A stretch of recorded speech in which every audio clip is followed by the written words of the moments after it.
Terima kasih Ibu Presiden, para menteri yang terhormat, anggota Dewan. Saya hadir di sini hari ini sebagai Menteri Luar Negeri negara Yahudi di tanah leluhur kami, tanah Israel. Hadirin sekalian, sekitar 4.000 tahun yang lalu, leluhur kami Abraham hidup dan berjalan di Hebron, Beersheba, dan Beit El Kuno.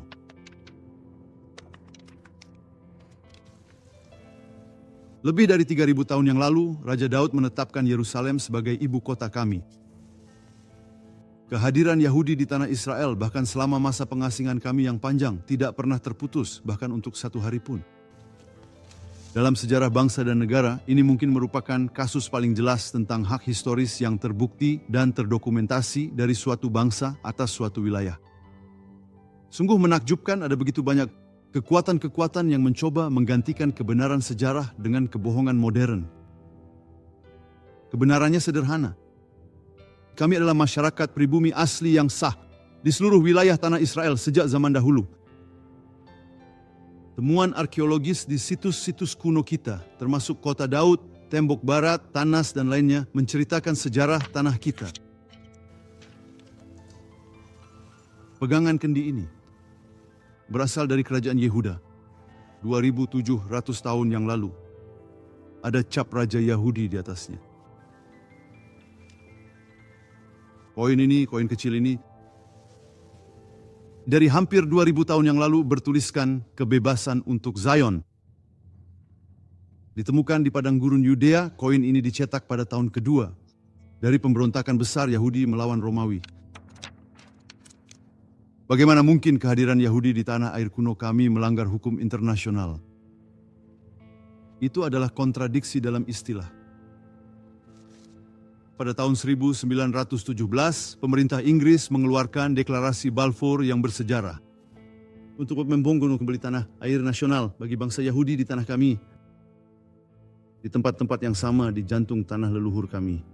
Tempat yang Anda klaim orang Yahudi dilarang tinggal dan yang diduga melanggar hukum internasional, Anda akui sebagai bagian dari tanah air nasional bagi bangsa Yahudi. Saya ingin memperlihatkan sebuah peta dari mandat Inggris.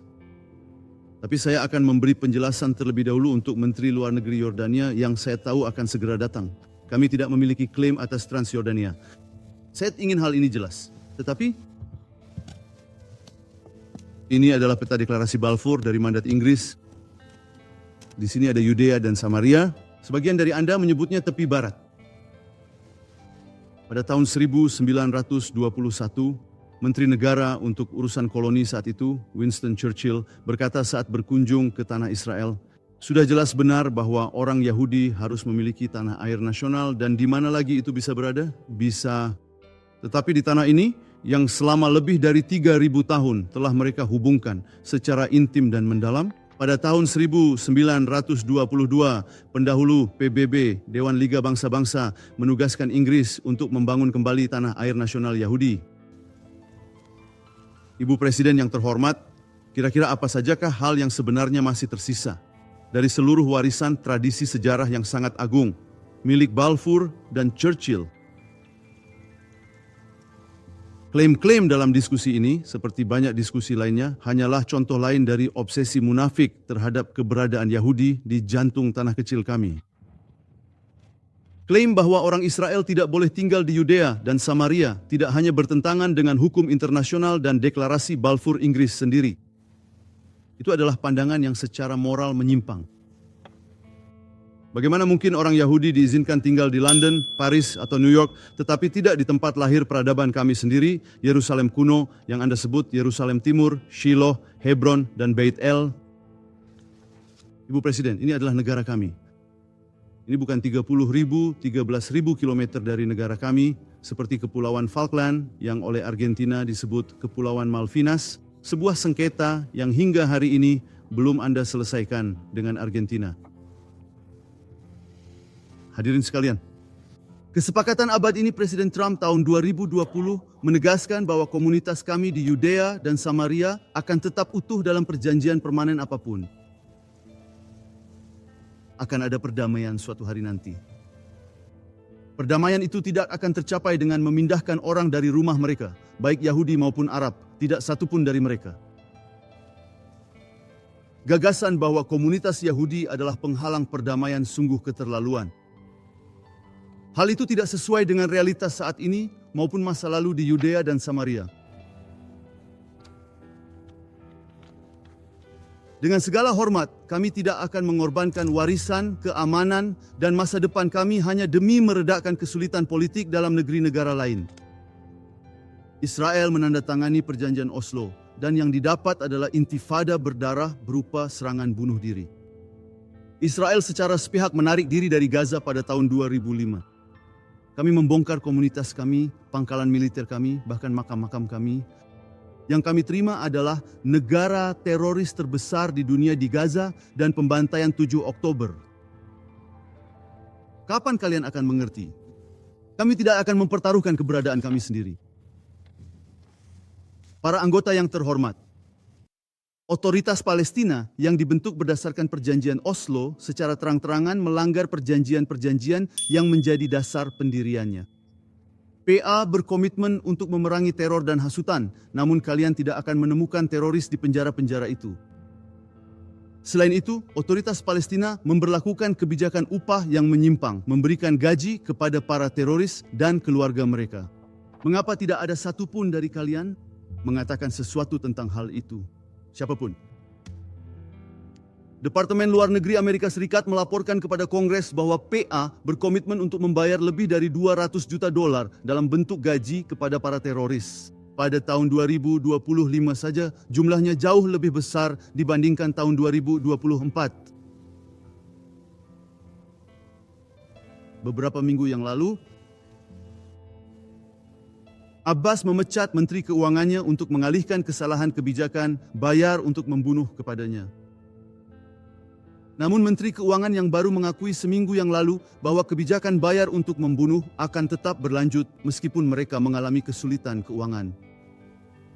Tapi kalian tidak mengatakan sepatah kata pun tentang hal itu, bukan?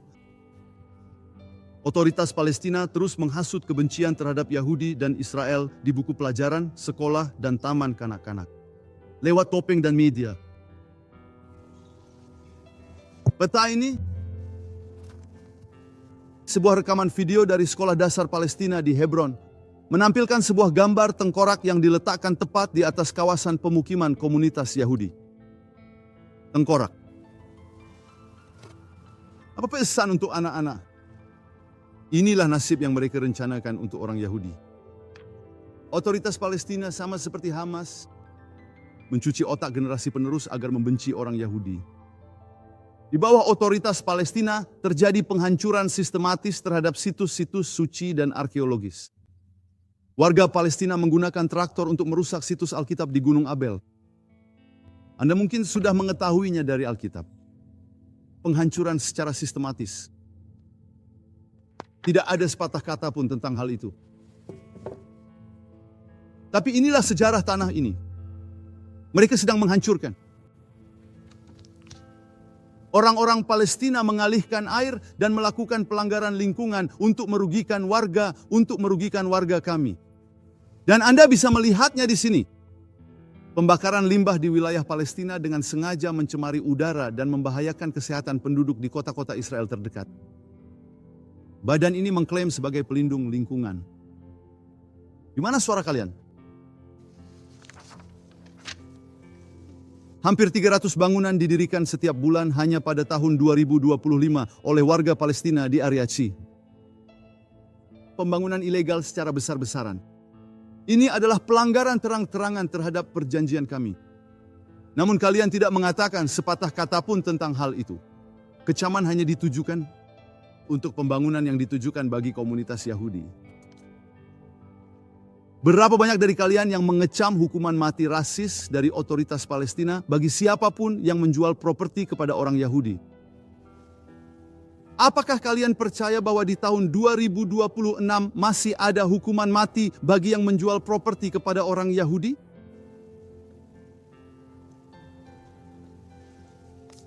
Hukum Yordania yang berlaku untuk apa yang kalian sebut. Tepi barat melarang penjualan properti kepada siapapun yang bukan Arab, baik Yahudi maupun non-Yahudi, Amerika, Tiongkok, Rusia.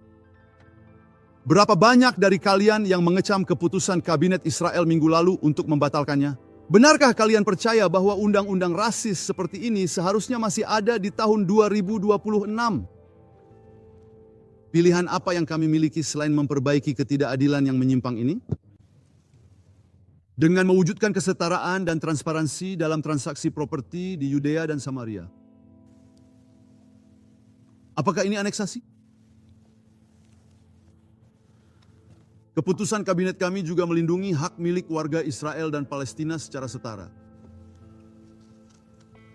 Para anggota yang terhormat, komunitas internasional menutup mata terhadap praktik dan pelanggaran yang terus dilakukan oleh PA. Hal ini hanya semakin menjauhkan solusi untuk konflik tersebut. Anda mengarang apa yang disebut negara Palestina, seolah-olah negara seperti itu ada atau pernah ada. Namun kenyataannya, ini sederhana. Tidak pernah ada negara Palestina. Anda berbicara tentang wilayah yang diduduki. Bagaimana mungkin wilayah itu diambil dari entitas yang tidak pernah ada oleh sebuah bangsa yang selalu ada di sana? Ini mengingatkan saya pada Kaisar Romawi Hadrian. Dia menghancurkan Yerusalem dan membangun kota baru di atas reruntuhannya pada tahun 130 M, menamainya Ilia Capitolina. Tujuannya adalah untuk menghapus ingatan tentang ibu kota Yahudi. Apakah ada di antara kalian hari ini yang pernah mendengar tentang Ilia Capitolina? Tapi semua orang tahu Yerusalem. Selama lebih dari 3.000 tahun, sejak Raja Daud, Yerusalem telah menjadi ibu kota abadi bangsa Yahudi.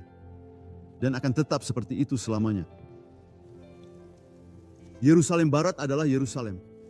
Satu, Yerusalem di bawah kedaulatan Israel. Jika Anda bertanya-tanya dari mana nama Palestina berasal, itu adalah Hadrian yang sama. Dia mengganti nama tanah Israel menjadi Syria Palestina untuk mencoba menghapus hubungan Yahudi dengan tanah kami. Ngomong-ngomong itu tidak berhasil.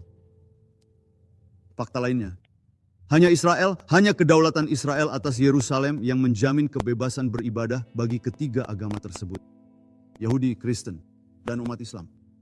Terdapat lebih dari 2 juta warga Arab di Israel. Mereka menikmati hak yang sama. Mereka terwakili di parlemen kita dan di Mahkamah Agung kita. Tentu saja mereka menikmati kebebasan beribadah. Umat Muslim di seluruh dunia mulai merayakan Ramadan. Saya mengucapkan selamat Ramadan Karim kepada mereka. Kami akan terus menjamin kebebasan beribadah, termasuk di Bukit Bait Suci. Namun selama pemerintahan Ottoman dan masa mandat Inggris, orang Yahudi dilarang memasuki makam para leluhur di kota kuno kami, Hebron. Nenek moyang kami hanya diperbolehkan berdoa di anak tangga ketujuh di tangga luar.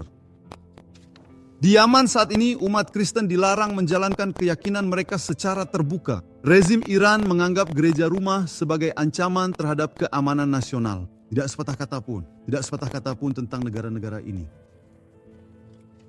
Israel adalah satu-satunya kekuatan yang berdiri melawan kekuatan besar barbarisme, teror, dan ekstremisme. Anggota yang terhormat, besok saya akan mendapat kehormatan mewakili Israel di KTT Perdamaian Dewan Presiden Trump di Washington DC. Kami mendukung rencana Presiden Trump untuk Gaza. Inti utama dari rencana tersebut adalah proses perlucutan senjata kelompok Hamas, demilitarisasi menyeluruh di wilayah jalur Gaza, serta upaya deradikalisasi bagi seluruh lapisan masyarakat Palestina yang ada di sana. Inilah sebabnya mengapa ini adalah rencana komprehensif pertama yang menangani akar permasalahan. Hamas sepenuhnya bertanggung jawab atas situasi kemanusiaan yang telah Anda semua gambarkan, atas penderitaan baik warga Israel maupun Palestina.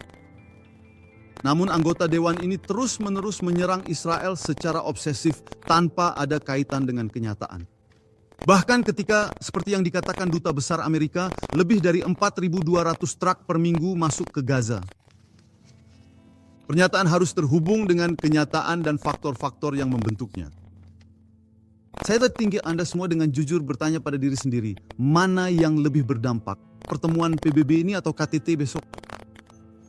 Apakah Anda pernah bertanya pada diri sendiri mengapa semua orang fokus pada KTT di DC besok dan bukan pada pertemuan ini? Sudah saatnya untuk berbicara jujur.